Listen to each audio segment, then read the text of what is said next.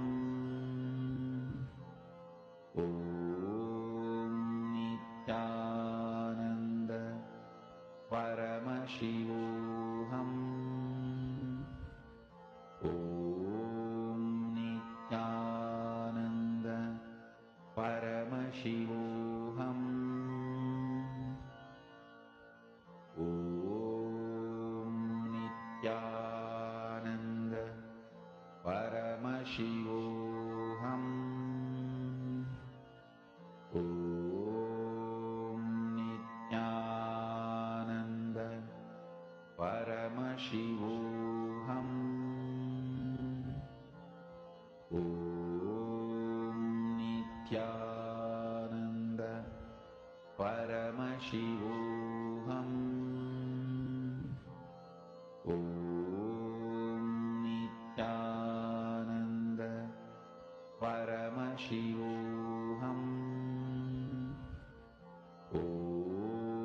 Nithyananda Paramashivoham.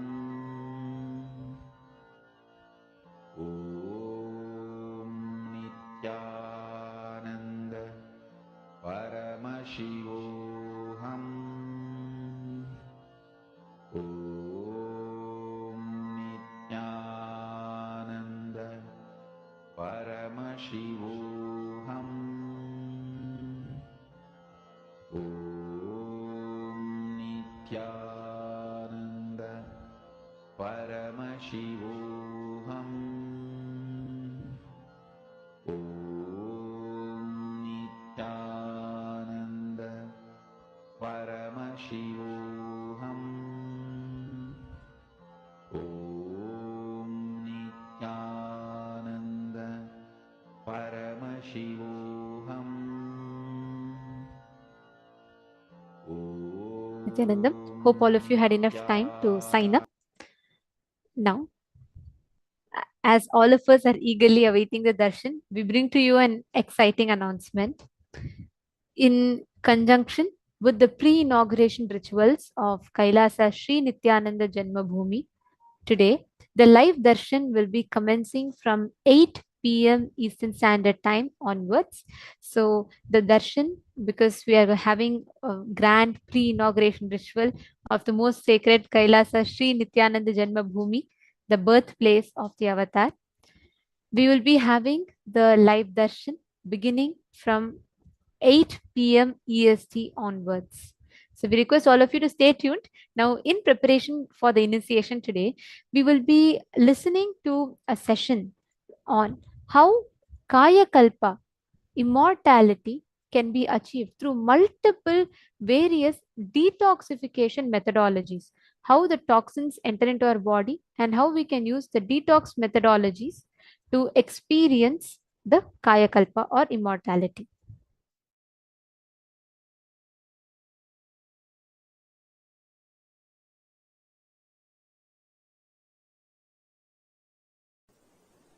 Next, what is the best food? I thoroughly studied with the grace of Paramashiva, a thorough study. The best food is all the things your body has already collected, processed and stored inside you, whether the fat or anything your body has already stored inside you, is the best food for your body. It means if you want to become healthy and live long, allow body to eat all the things it has already procured and stored inside.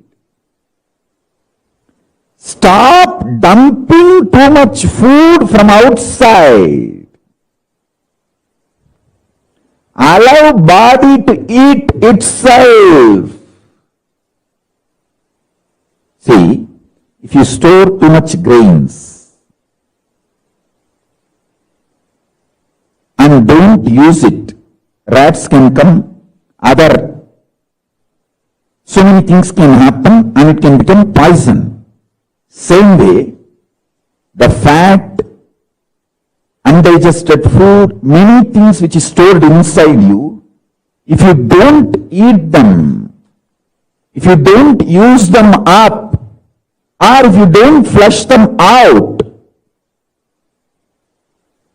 they can become poison. Best thing, allow your body to eat itself. Everything it has collected, accumulated and kept inside, and whatever it cannot eat, digest, make it as part of itself, let it send it out, let it flush it out. The most powerful, important, best food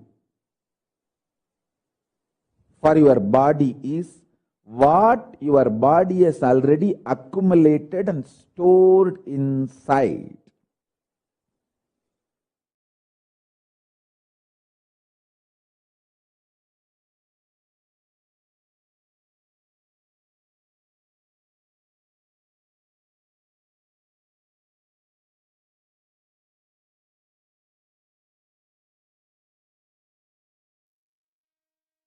Nithyanandam,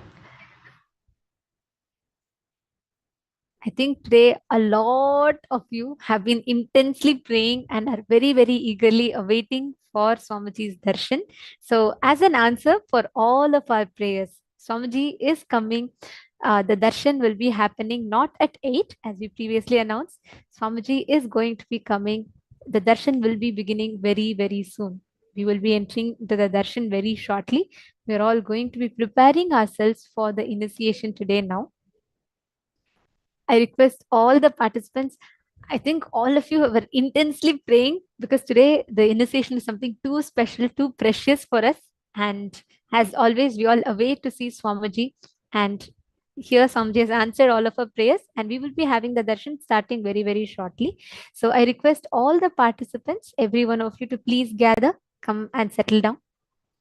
Today's darshan is extremely significant, especially if you have any of your loved ones who are struggling with any kind of a disease or any kind of physical health issues, whether it is paralysis, cancer, tuberculosis, depression, anything. When they come in the presence of the avatar, their whole biomemory, their whole being literally gets a fresh breath of life added in them. So whether you have some issues that you would like to request healing for, or even if it is your friends and family members, anyone that means a lot to you, please take a few minutes, reach out to them. Please invite them for the darshan. The darshan will be starting very, very shortly. So we request all the participants to please take a few minutes, invite your friends and family members. Today we're having the darshan of Jwarabhagna Moorthy and Kalantaka, Kalasamhara Moorthy forms of Paramashiva. We all listened to the revelations that Swamiji beautifully shared to all of us about the significance of Kalasamhara Moorthy, how he bestows us with Ichha Mrityu. He gives that eternally 16 boon to Rishi Markandeya, and how Jwarabhagna Moorthy heals any kind of illness, any kind of diseases that a person has. Now, we will be chanting the Dhyana Shloka of these forms of Paramashiva. The first is Jwarabhagna Moorthy. Shri Rama Saumitri Jatayuveda Shadananaditya Kujarchitaya Shri Neelakanthaya Dayamayaya Shri Vaidhyanataya Cha Namah Shivaya. The meaning of this verse goes as I salute to that God, Paramashiva, who is the king amongst physicians, who is worshipped by Rama and Lakshmana, who is worshipped by Jatayu, who is worshipped by the Vedas, who is worshipped by Lord Subramanya, who is worshipped by the sun god, and who is worshipped by the Mars god, who is having a blue neck and who is the personification of compassion. The next is the Dhyana Shloka of Kala Samhara Moorthy, Kalantaka Moorthy.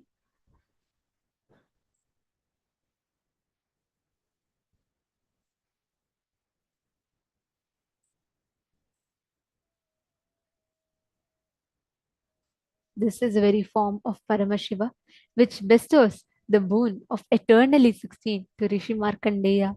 This is the very form of Paramashiva that bestows Ichha Mrityu, grants eternal life to his devotees.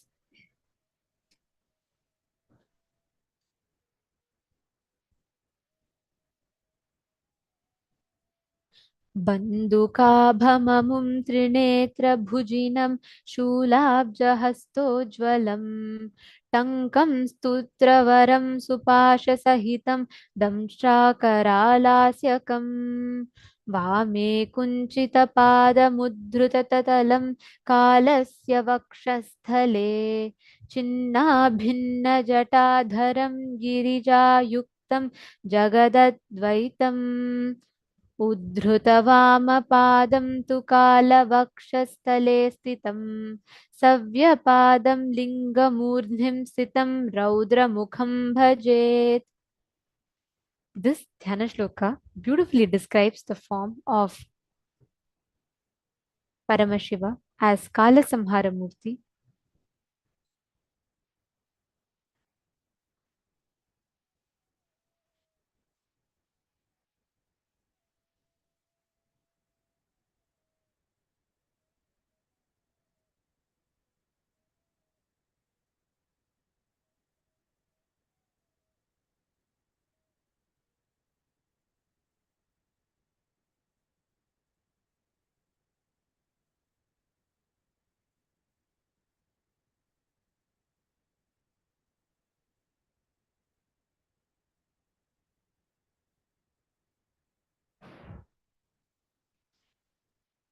Today, we're all going to be blessed with this same form of Paramashiva. Rishi Markandeya, like how he was granted, but when Paramashiva goes and grants that eternal life to Rishi Markandeya, very beautifully Swamiji describes the scene. Rishi Markandeya, when Rishi Markandeya's parents, for a long time they do penance. They say that they don't have a child, so they connect to Paramashiva and they do intense tapas towards Paramashiva. And Paramashiva appears and he says, okay, I'll grant you a child, but you will have two options.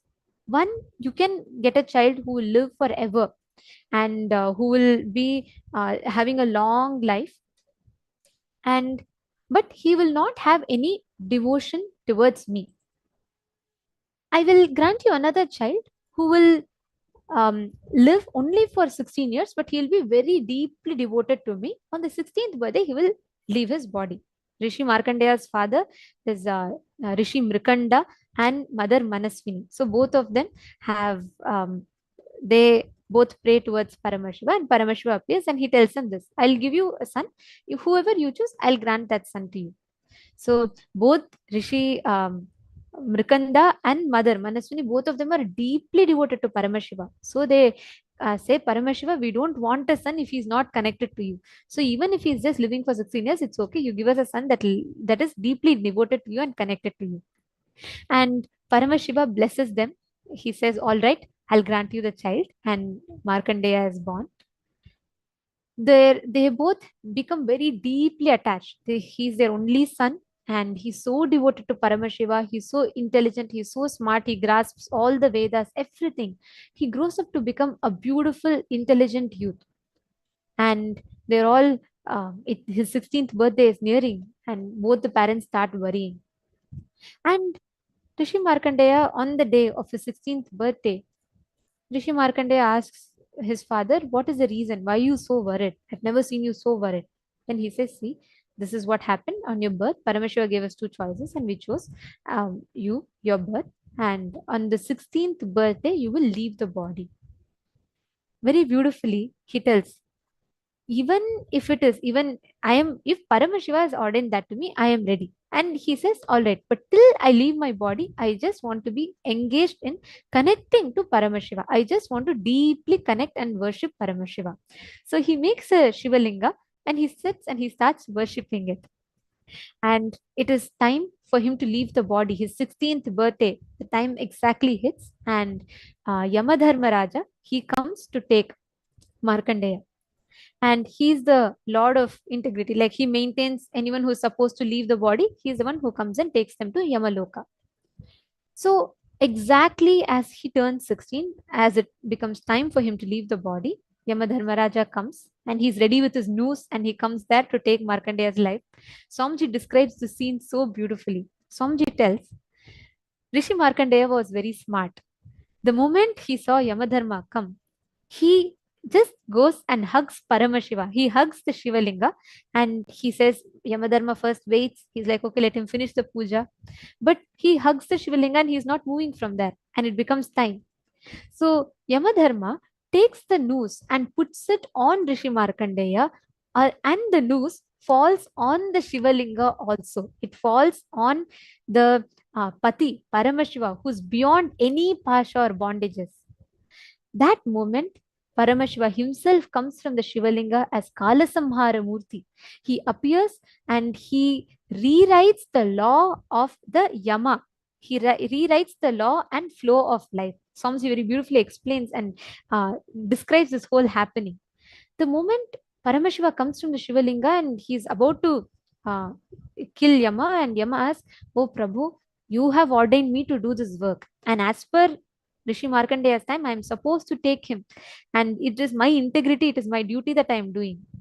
Then very beautifully Paramashiva tells that he removes the life from Yama and he upgrades the software and reinstalls the life. Paramashiva says, all right, now I'm going to rewrite the law and flow of life. You will take the life of people on time, exempting my devotees. He says, Name Bhakta Pranashyati. My devotees will not perish.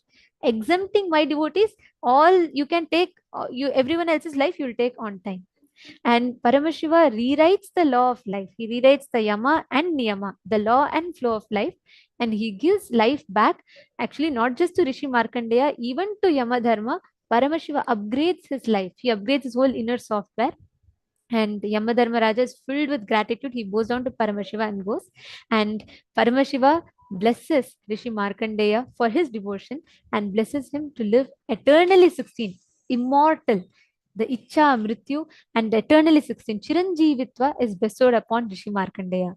And that is the exact boon that all of us are going to be receiving today.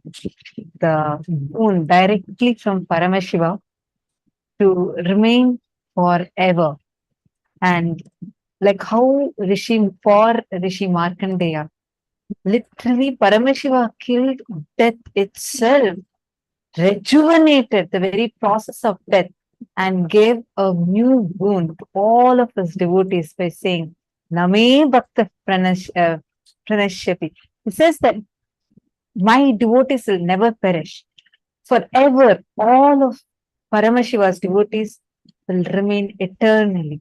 And we have Paramashiva himself who has come down in this form as a 1,000-year living incarnation, the Paramavatara of Paramashiva, as our beloved Swamiji. And we are going to be receiving this very boon today. All of us human beings, the fear of death is one of the biggest fear that all of us are stuck in. Whether disease, old age, whether insecurities, everything is centered around this. We're all constantly in fear of death. From the dawn of human civilization, all of us human beings have been in search. Our quest has been for immortality. The quest for immortality has been in human beings. The quest of a seemingly elusive promise, a quest to remain forever. This enduring quest for eternal life has left an indelible mark on the annals of history, as it has fueled both scientific and mystical endeavors. A quest for living forever, a quest for immortality? Actually, take a moment.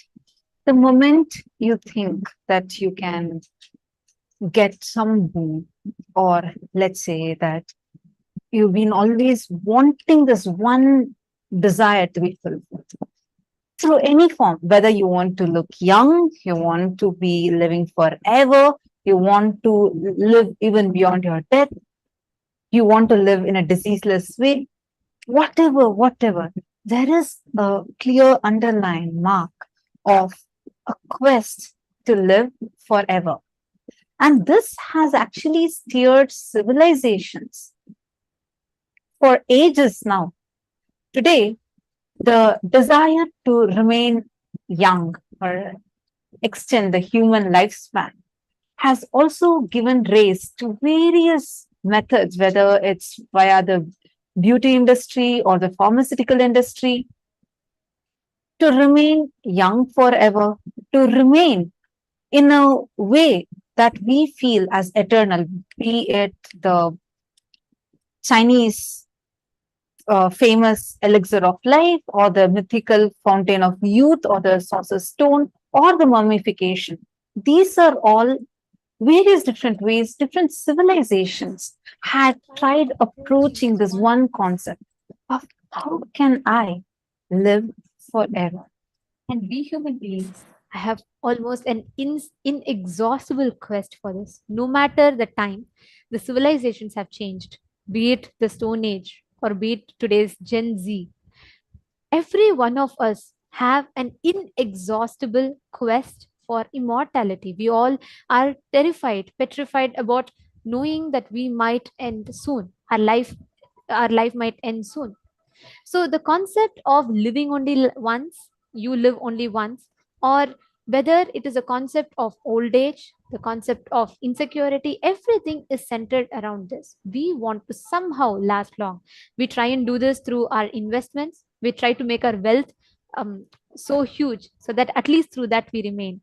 Or we try to get ourselves name, fame, so that our name remains forever. In some way or the other, we try to quench this thirst of immortality.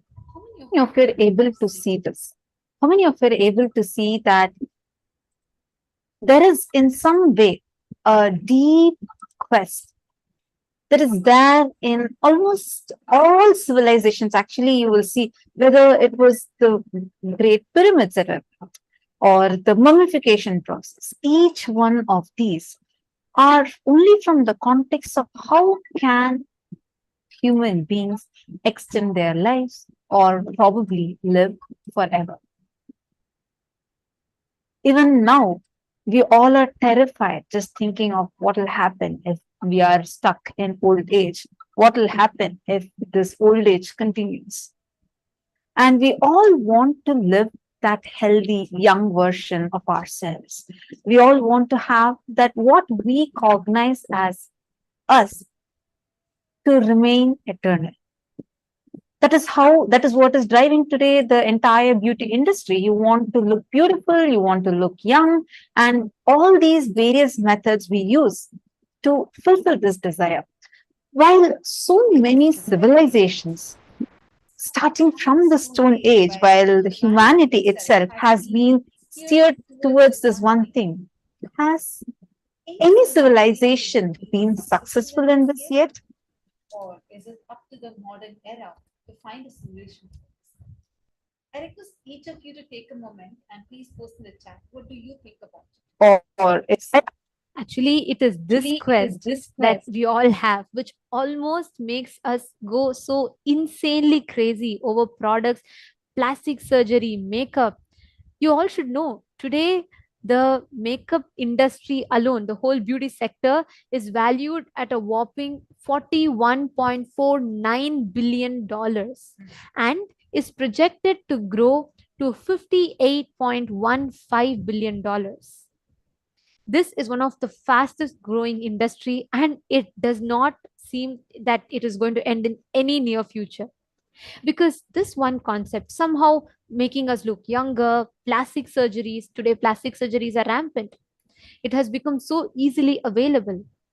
getting a nose job done and getting a bro lift, and all of this has become so common because some or the other way we want to forget the fact, or we try to evade the fact that we are going to leave our body at some point or the other, because our existence or our understanding of life predominantly in the world, in the Western schools of thinking, we are taught that we live only once.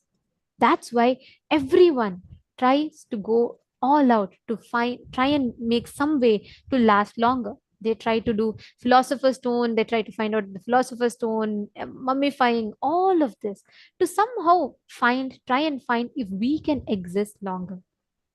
But much before all of this, the ancient civilization of Sanatana Hindu Dharma had not just tapped into it, but had mastered the science of immortality, Ichha Mrityu. The reference I gave to you all about Rishi Markandeya was just one of them. There are tons of stories, be it Hanuman, be it Mahavatar Babaji, or even Ashwatthama. The science of immortality was an accessible science to us Hindus. It was not something new, or it was not something impossible. We had the clear signs of how we can experience immortality. Hinduism, not just we were advanced in medicinal sciences, we had multiple choices. One, the science of conscious rebirthing. Even if you leave the body, you can come back, assume the body, and continue your life from where you left. Or after you leave the body, also making your body last forever. And if you want to remain in this body forever, in eternal youth, even that was an option for us. Sanatana Hindu Dharma was so advanced. It provides options in every facet, in every aspect that you choose to head. If you want to believe, or if you want to exist in this forever, in this body, in this frame as you are, there's an option for that. If you want to leave this body and you want to assume another body and come back and continue the journey of your life, there's an option for that as well.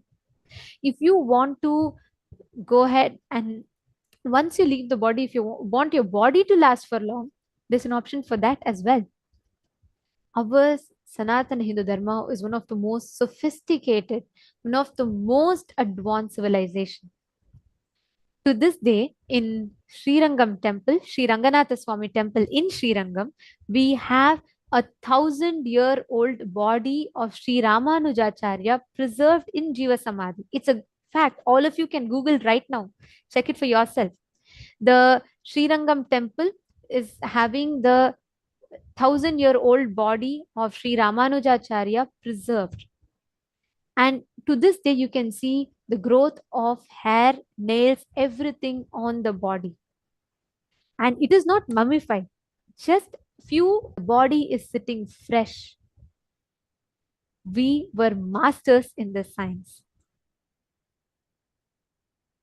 The process of mummification, which the Egyptians had mastered, was only to preserve with a hope of afterlife, where the person can try continuing to exist after life also, and with the hope that some technology at one day might be able to revive this.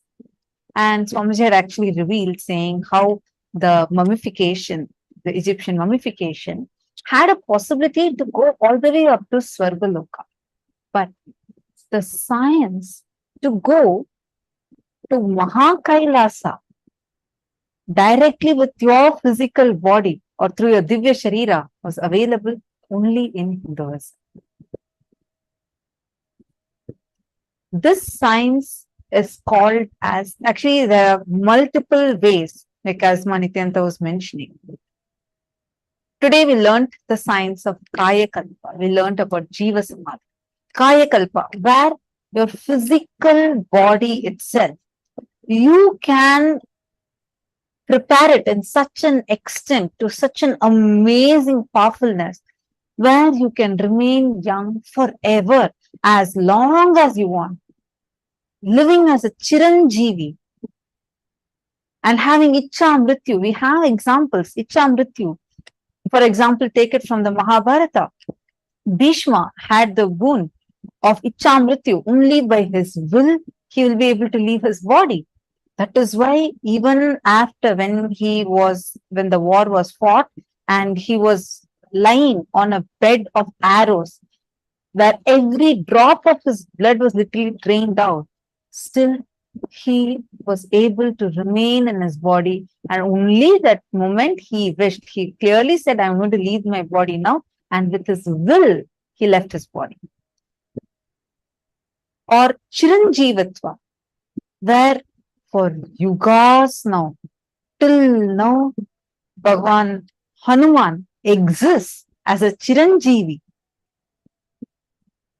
The science of Kaya Kalpa, where enlightened beings, masters, yogis, who have chosen to radiate through their body in that same youth form forever and be available to humanity, like Tatwale Baba, Mahavatar Babaji, all of them are examples of how this science is so real and existential. And this is the exact science that Swamiji is today reviving and making it accessible to us. For every one of us, that this process, this science that we are all seeing, Swamiji is making exactly this science accessible to us. Through the initiations, through the revival of the science of Divya Sharira itself, whether be it Nirahara, Swamiji has given n number of detox methods and detox recipes, how we can detox and make our body live longer. And even for Mummification deification, involved embalming the bodies and packing them with sawdust and rags, sealing the open cuts with wax, and then wrapping them with linen bandages. The ancient Egyptians' art of mummification was not with the mere aim to preserve their bodies, but an attempt to achieve immortality itself. So this quest for immortality has driven many civilizations to come up with various different solutions for it. But this mummification process itself can only give you a access level only till Svargaloka. But Sanatana Hindu Dharma has a unique solution for this. Let us say that you have not been able to prepare your body and you are not really having a Kaya Kalpa body, but you really want to somehow achieve that immortality forever. Sanatana Hindu Dharma has a solution for you. And this unique process is called as deification. This deification is where even after you leave your body, even after you leave this physical body, you still have a possibility to be able to exist forever in the lokas that you want to exist. For example, how many of you have been to the temples like Madurai Meenakshi Amman temple or Tiruvannamalai, where you see there are some unique carvings of people that are carved on the pillars with an inscription below it, right around the deity, like it'll be within the praharams, the first praharam of the deity in the temple. How many of you have noticed these kind of deities that are there around the main shrine? Actually, almost every temple that you visit, every Hindu temple that you visit, you will see these tall deities standing on the pillars. How many of you have noticed? If you have especially come visited temples with Swamiji during inner awakenings and the trips that we have during inner awakenings, you would know it. I request everyone to put in the chat, how many of you have seen these kind of deities before? Yes, I'm seeing some of you are posting. How many of you have noticed these in temples?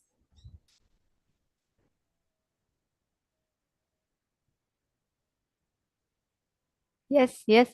Okay. So Okay, some of you putting no. Guru Prasadini is putting no. Okay, no issues. Actually, next time when you visit a temple, you can observe this. And Swamiji has blessed that all Sarvagnyapita Yajamans in Kailasa temple will be standing like this. So when you visit Kailasa temple, also you can notice this. So that is the boon that we have.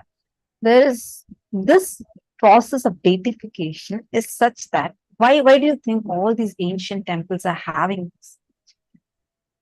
The deity of each person who was part of the as a founding members of that particular temple will be carved into a deity, and through a very unique process of deification, that being gets immortalized in that form to live in the same loka as that deity. For example, if you are becoming a deity in, let us say, a Devi temple, you, as long as that deity of yours remain in this temple, you will have free direct access to remain in Sripuram in the presence of Devi Parashakti. Same way, if you are having your deity, you're being deified in a temple of Parandama, Mahavishnu, you will have direct access to remain forever in the Vaikuntha Loka. Like this unique science of deification has been mastered by Hindus. And Swamiji has made this available to all of us, where each one of us here can have this unique, most powerful blessing to be able to have the deification process done for you, where you can remain in Maha Kailasa forever. Now, the darshan is just about to start. We're going to be sharing more information about this right after the darshan. So please stay tuned. Whoever is interested and wants to be a part of this, who wants to experience this process, please let us know in the chat. Let us all now get ready to prepare ourselves to receive the darshan.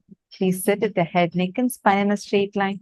Close your eyes and chant the Mahavakya.